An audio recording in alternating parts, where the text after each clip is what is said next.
You'd like me to read my review? Well, it certainly wasn't my best work, but if you insist... Oh, I don't need your copy. I brought my own.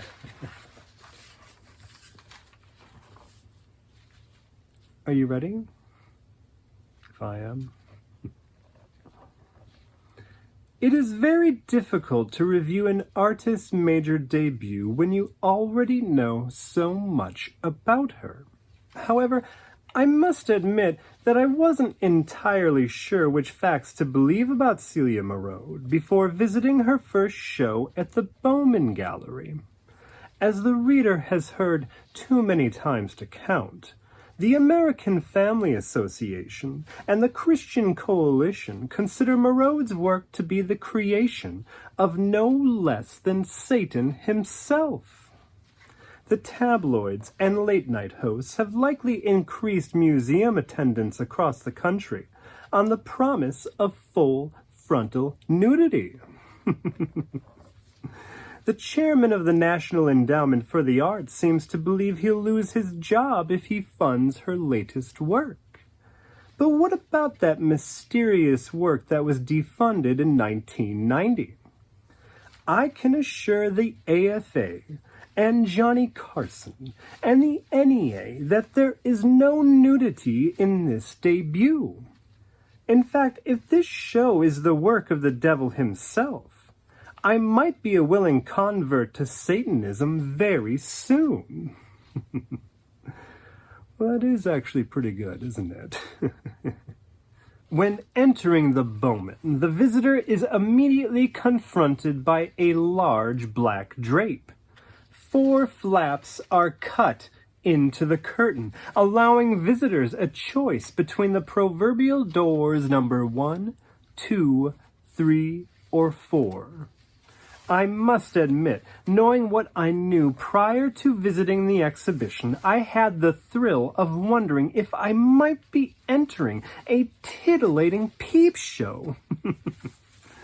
While there are films hiding behind these curtains, they are much more than cheap thrills. The first film is shot in black and white 16mm at knee level on the sidewalk. The camera is facing the exit of the Union Square subway station. It appears to be rush hour. The images are slightly grainy and they jump sporadically. For a minute, there is a consistent flow of people walking out of the station. After that minute, among the black and white pedestrians, however, a woman in a washed-out blue dress appears. The contrast between the blue and the grainy grays is surprising, but not overpowering. She speed walks toward the camera. We see her dress disappear from the left side of the frame. More black and white people stream out of the station. But then 2 more colorful pedestrians rise from the staircase. They are in purple and green, respectively. Before they disappear from opposite sides of the frame, more colorful people exit the station. Then yet more. Soon, the screen is awash in colorful attire. At this point, I began to notice the very few pedestrians who didn't receive these flourishes of color. I wanted to know how Merode decided who remained gray. Then the colors gradually fade away until everyone walking toward the camera is again in black and white. It seems important to watch these films from first to last because the lens is continuously rising in each subsequent film. By the 4th film, we are perched more than 100 floors up the World Trade Center's North Tower. The camera faces Merode's back while she stands at the window. We are close enough to her to see nearly everything she can see, namely Upper Manhattan. It is shot in black and white again. But after 30 seconds, Merode begins pointing at different buildings across the skyline beneath her. Each time she presses her pointer finger against the glass, the building at the end of that finger flickers into one of the colors from her washed-out palette. A chartreuse Chrysler building, a mauve Empire State Building. She is like a wizard creating a new world. These 4 films probably shouldn't work as well as they do. They could have easily stumbled into cloying sentimentality. It could have felt similar to an animated Mickey Mouse interacting with real live people on screen. The magic, however, feels real. There is tension in Merode's choices. She is both ironic and completely serious in these works. Merode's films don't make a false move while feeling completely improvised. She has combined the skill of a master painter with the loose roly-poly ideas that conceptual artists rarely execute in visually appealing ways. No, I don't see Satan in these films. I see an artist brilliantly stepping out of the shroud of controversy to allow us to see what she's really had in mind all this time. I really made her career there, didn't I?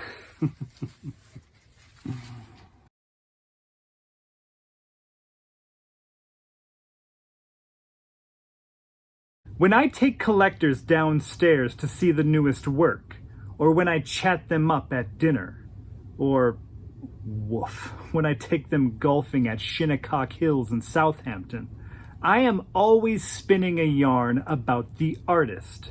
You can't just show the artwork to these guys and hope it would go nicely with the marble in their third house's foyer. No, when somebody sees the art they own, these guys want to know how to talk about it and explain the ideas behind it. So with each piece, I'm really selling an idea that these guys wouldn't have on their own. Now, some people drop a lot of time into getting ideas they never have on their own. For example, I have a sister-in-law who spent all of her 20s and half of her 30s getting a PhD so she could have ideas about marine biology that she didn't have before. But the high-profile collectors just need to play a round of golf with me, shell out $30,000, and bam! They have an idea they never had before. Suddenly, they know what this genius artist knows. And that's worth a lot of scratch to some people. Selling that idea is a lot like downhill skiing. How well do you know that mountain? Have you been down it before? Do you know exactly where to hug each turn? Do you know when to slow down? Or to speed up and take off at the exact right moment and make them feel like they're flying? I know my collectors pretty well. I know what they like, what they don't like, but it's always tricky when you're selling a new artist that they've never bought before. Like Celia. Some people like the baggage she comes with. Most don't. Most of them don't even know why I'm trying to sell them a woman's 3-minute films for $10,000 a piece. Or a woman's anything in some cases. But you gotta test those slopes, right? Now, I wish Kelly hadn't shown Arnie Hecox any of Celia's films before I got back from London. I could have helped Arnie steer down that mountain the right way without sending us all off of a cliff. Kelly didn't know any better. And that's okay. She doesn't know these guys like I do. But she got a little too excited and jumped right on Arnie's back, and they went zooming straight down that hill until they blasted through the ski lodge and brought the fireplace with them out the other side. She had a good idea with showing them to him. He does have a good eye. But if she'd just let me work my magic the normal way, I could have slowly warmed up Arnie to the idea that I'd be showing him films by an artist named Celia Merode. And that, yes, that is a woman's name. Kelly, on the other hand, finished showing a couple of these things to him, and he said, "The artist's muse is quite attractive. He's very lucky." Kelly probably looked at him funny and said, "Her muse?" And he said, "The woman in the films. They're truly wonderful films, but it doesn't hurt that the young lady is the star of them." And then Kelly, I'm sure that doll was trying not to laugh or get angry because I've always thought she was one of these gorilla girls. She told him, "The woman in the films is the artist. Her name is Celia Merode, and I think she's going to be the biggest artist of the 90s. Arnie, well, Arnie didn't think I worked with any women. And, well, he was right. Until Celia came along. Until she came along and wouldn't stay out of the news. Arnie said, 'Oh, a girl artist?' She said, 'A woman artist, yes.' God, I hope he didn't think she was correcting him. And he said, 'What a shame. I'm afraid I don't have any more room for women in my collection.' I don't have anything against women, it's just not a good investment. I'm putting that money into Cindy Sherman." He did own a lot of Cindy Sherman, but as far as we knew, that's the only woman he owned. He had to buy them all at auctions in the secondary market, spending more than some schlub's starter home to get them. That's one of those cliffs I could have steered him away from if I'd just been in the goddamn basement that day. I could have gently eased him off of the Black Diamond and down the Bunny Hill where he gets Celia's stuff for a goddamn steal in the primary market. Why wait to spend 5 times as much at auction when he can get in on it now for pennies on the dollar? Kelly got a little overexcited though, so I gotta dig Arnie out from this avalanche and get him back on the ski lift. That wasn't so hard. I rep some of his favorite artists, so it's not like Kelly completely fucked us. Kelly got to keep her job as long as she didn't do something stupid like that again. I like Kelly. The artists like Kelly. I didn't want to waste loads of time trying to replace Kelly. Besides, if I fired her and she really was a gorilla girl, I didn't want to know what shit about myself I'd find plastered across Soho. I get Arnie back on the slopes a few months later, just before Celia's show is opening. We're doing the front 9 at Shinnecock, and I know that Arnie's a patriotic guy. He's a WW2 vet, loves him some Reagan. Lukewarm on Bush after he raised taxes even after all that read my lip shtick. But Arnie's a patron of the arts. That guy might have a military haircut, but I know he's a little freak when the right people are looking.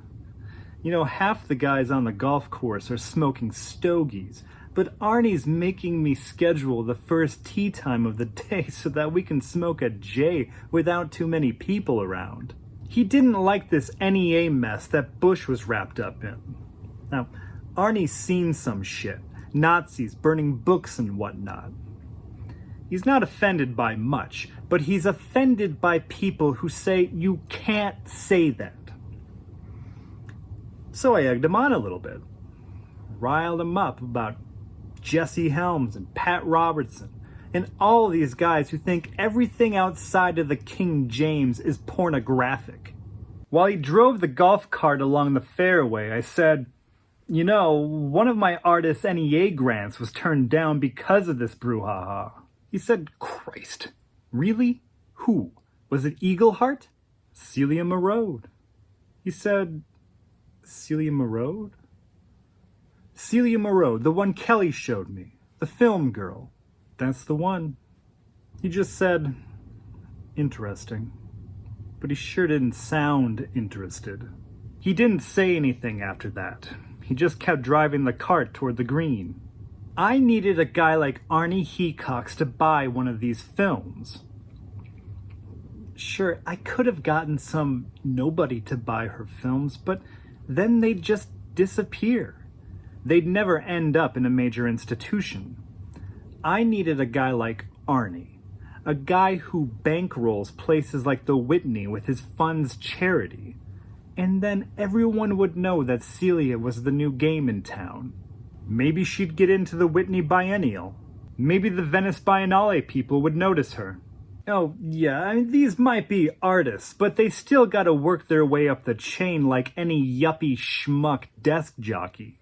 So I don't waste time trying to sell anything for a few $1,000, 'cause that shit'll go nowhere. Arnie bought her, though.